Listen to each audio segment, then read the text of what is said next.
योजना हो ठिक छ मै दिउँला भनेर मेरो जीवन गवाई मेरो यो छ। मैले त हिन्दूमा जन्म लिएको हो होइन, हिन्दूमा जन्म लिए, हिन्दूकै सबै पूजा यस्तो यो सबै कार्यहरू गर्थ्यौँ होइन। तर हिन्दूमै जन्म लिएर चाहिँ म चाहिँ के हो भने कुलतको जीवनमा फसेँ। म एउटा ड्रग्स खाने लाइनमा गएँ, साथीभाइको सङ्गतमा लागेर म ड्रग्सको जीवन बिताएँ। त्यसपछि मेरो बिहा भए पनि बिहा भएर पनि म त्यो लाइनमा फसेकै थिएँ होइन। छोराछोरी पनि भइसकेको थियो, त्यसमा पनि म फसेको थिएँ। त्यसपछि मैले फेरि एउटा के भन्दा मैले प्रभुको लागि पनि इन्कार मैले गरेको थिएँ। त्यो इन्कार कतिखेर गरेको थियो भने जब मेरो भाइ सुरज, तपाईँहरूले चिन्नुहुन्छ होला सायद है, सुरज विश्वासी भएको थियो तर मलाई थाहा थिएन। एक दिन म कहाँ मेरो घरमा आयो, त्यतिखेर हाम्रो त्यस्तै चाडपर्वको पूजाहरू थियो, आयो र त्यसलाई मैले खानेकुराहरू अब पूजा टिका गर्ने, टिका लाउने चिजहरूमा उसलाई कुरा गर्दाखेरि उसले मलाई के भन्यो भन्दाखेरि मैले लाउनु मिल्दैन। अनि किन भनेर उसले मलाई के भन्यो भने म विश्वासी भएँ। अनि मैले उसलाई के भन्यो त विश्वासी भइस् अनि के त विश्वासी भयो भने त खान त मिल्छ, लाउनु मिल्छ। अब त्यतिखेर मलाई थाहा थिएन, छोड्न मिल्छ भनेर उसले मैले छोड्न मिल्दैन। अनि मैले भने तैँले पानीको बत्तिसमा लिस् त भन्दाखेरि उसले मैले लिएँ भने। अनि तैँले किन लिस्? प्रभुमा क्रिस्चियनमा भनेको त कोही नहुने मान्छेहरू जाने होइन, त किन गइस्? तेरो त सबै छ यहाँ, त किन जानु पर्ने? तैँले छोड भनेर उसले के भन्यो म छोड्न मिल्दैन भनेपछि त्यो भनेको पनि मैले एउटा प्रभुलाई घृणा गरेको होइन। तर प्रभुले जीवनमा यस्तो मोड ल्याउँदो रहेछ। प्रभुलाई चिन्नुको कारण मैले प्रभुलाई किन चिनेँ, कसरी चिनेँ र मद्वारा मैले मेरो साथीलाई पनि चिनाएको छु। मैले त्यो प्रभुको धेरै ठुलो आशिष हो होइन। त्यसपछि म कुलतमा फसेँ। कुलतमा फस्दा पनि म अब बिजनेसको सिलसिलामा फेरि पनि म इन्डिया गएँ। इन्डियामा साथीभाइसँग जाँदाखेरि त्यहाँ झन् फ्रिडम पाउने, त्यहाँ पाउनेपछि साथीभाइसँग म फेरि पनि त्यहाँ पनि फसेँ। धेरै फसेर म आएँ। त्यहाँबाट फर्केर आएपछि मेरो जीवनमा के हो भन्दाखेरि तपाईँले शैतानले काम गर्यो मेरो जीवनमा। शैतानले काम गरेपछि त्यतिखेर मेरो आमा यही हुनुहुन्छ है, उहाँ मेरो आमा माता थियो है, आसन लिएर बस्नु भएको थियो। अनि मेरो जीवनमा मलाई शैतानले धेरै दुःख दिएपछि अब माताले अब आमाले मलाई लिएर आइज, मेरो श्रीमतीलाई भने लिएर आइज, म यहाँ उसलाई झार्छु, पूजा गर्छु, हरेक चिज गर्छु भनेर भन्नुभयो, ल्याउनु भयो। झारुन्जेल गरुन्जेलसम्म मात्रै मलाई ठिक हुन्थ्यो क्या। फेरि पनि त्यो शैतानले फेरि पनि मलाई चलाएकै थियो। तर मैले शैतानले बिगार्छ यो गर्छ भने मैले जीवनमा विश्वास गरेको थिइनँ। तर मैले चिनेकै मान्छेले मलाई बिगारेको थियो होइन। त्यसपछि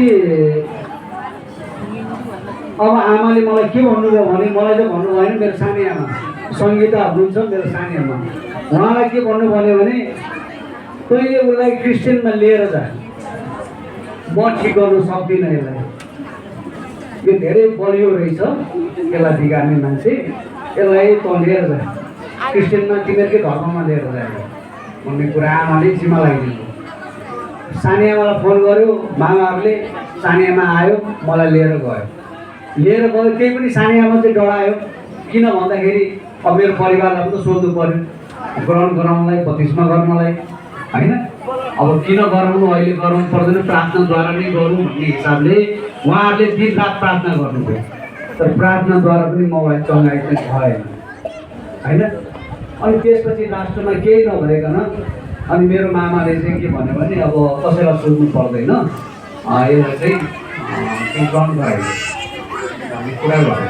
त्यही पनि उहाँहरूले चाहिँ गर्नु भएन, सानीमाले त्यो पनि प्रार्थनाद्वारा गर्नुभयो। तर एक दिन चाहिँ अचम्मको कुरा के भयो भन्दाखेरि एकजना मान्छे आयो अरे के, त्यो मान्छे चाहिँ मैले चिनेको पनि थिएन। भोलिपल्ट आएर त्यो मान्छेले के भनेछ भने यहाँ को बिरामी मान्छे छ, यहाँ प्रार्थना गरिरहेको रहेछ, को मान्छे छ बिरामी भन्ने कुरो आएछ।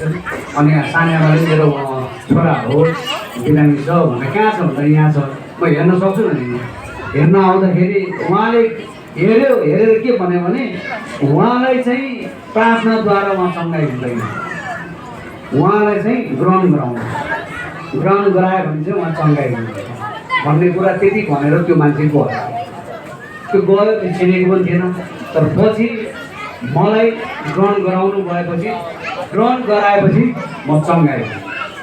प्रभुलाई धन्यवाद है, म चङ्गाइ भएँ। त्यसपछि चङ्गाइ जीवन भयो। तर फेरि पनि म के भयो भने फेरि प्रभुलाई मैले लत्याएँ कि फेरि पनि म साथीभाइको सङ्गतमा फेरि पनि म कुलको जीवन फेरि गएँ। अब त्यतिखेर चाहिँ के हो भन्दाखेरि प्रभुले मलाई दण्ड दिनु भएन, तर प्रभुले मलाई चाहिँ के गर्नुभयो भन्दाखेरि मेरो हृदयमा होइन पश्चातापको हृदय दिनुभयो के। पश्चातापको हृदय के दिनुभयो भने तैँले प्रभुलाई ग्रहण गरिस् तर केही पनि त फेरि पनि प्रभुलाई त लत्याउँदैछ होइन। तर तँलाई अरूले देखाएको छैन, तर मैले तँलाई देखाएको छु होइन भन्ने कुरो मेरो मनमा प्रभु बोल्नुभयो क्या। तर यस्तो गर्नु मिल्छ भनेपछि त्यो दिनपछि मैले त्यो जीवनलाई मैले छोडेँ। मलाई कुनै पनि ऱ्याप बस्नु परेन, कुनै पनि म गाह्रो भएन मलाई होइन। प्रभुले मलाई त्यति पनि चङ्गाइदिनु है।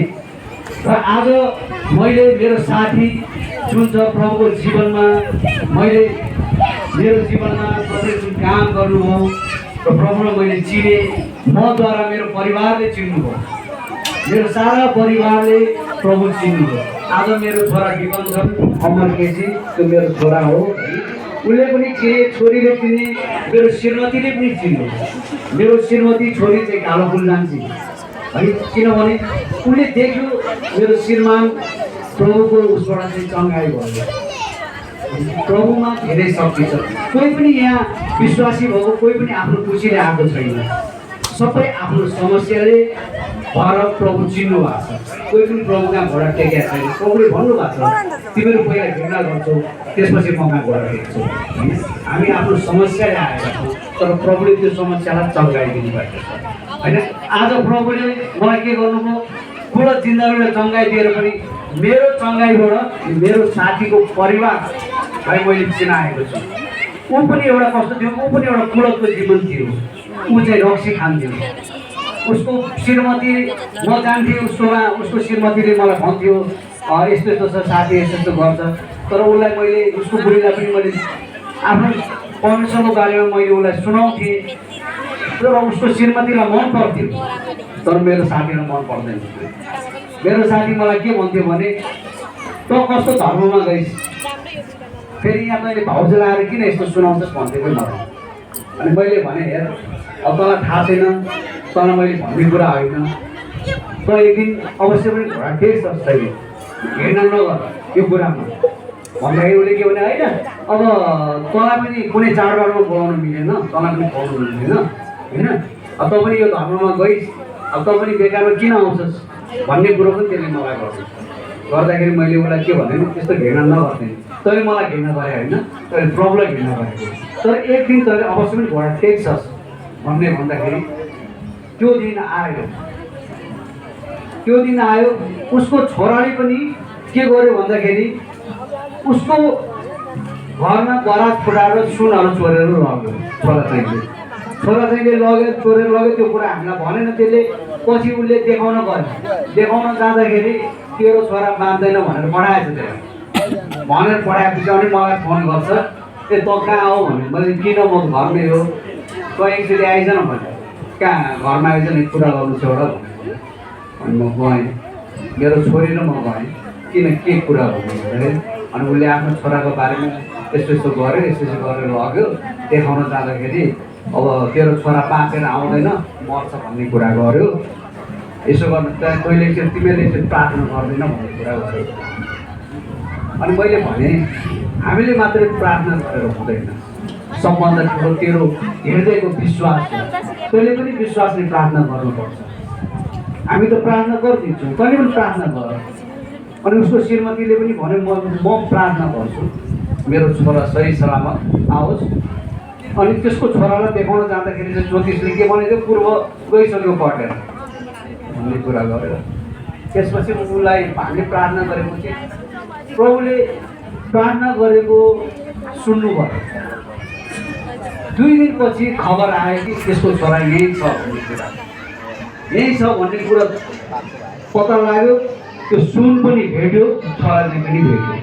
भेटेपछि उसले प्रभुको जीवनमा उसको सारा परिवारले प्रभुलाई विश्वास कि हो रहेछ, प्रभु सत्यको रहेछ। र अहिले आएर मेरो साथी मलाई के भन्छ भने 40 वर्ष अगाडि नै प्रभु चिन्नु पर्ने रहेछ, हामी धेरै पछि भयौँ प्रभुलाई चिन्नलाई भने मेरो द्वारा प्रभुले अरूलाई पनि चिनाउनु। र मेरो गवाई त धेरै लामो पनि छ, धेरै छ होइन, मैले यहाँ भनेर सकिँदैन होइन। मेरो जीवनमा मैले भने नि अब मैले जीवनमा धेरै कष्टहरू धेरै दुःखहरू पनि दिएँ, पढ्नु नपाउँदैसम्म मैले दुःख पनि दिएँ। मेरो श्रीमतीलाई पनि दुःख दिएँ मैले, खानु जेलसम्ममा म जान्थेँ खान्थेँ। त्यतिखेर मेरो छोराछोरी सानै थियो, म त्यतिखेर प्रभु पाएको थिइनँ होइन। जब मैले प्रभु पाएँ मेरो जीवनमा र प्रभुलाई फेरि पनि लग्याएँ, फेरि पनि प्रभुले मलाई अघि यहाँ पास्टर बुवाले भनेर जस्तो 7 गुणा क्षमा होइन, तिमीलाई म क्षमा दिनेछु। प्रभुले मलाई त्यस्तै नै 7 गुणै क्षमा दिनुभयो। प्रभुलाई मैले लग्याएर पनि हिँडेको थिएँ, प्रभुले मलाई क्षमा दिएर प्रभुले आज यस ठाउँमा ल्याउनु भयो। सारा परिवार आज हामी क्रिस्चियन जीवन बितिरहेछौँ। यही हो प्रभुको आशिष। मेरो जीवन गवाई यति नै हो। हुन्छ, हाम्रो श्री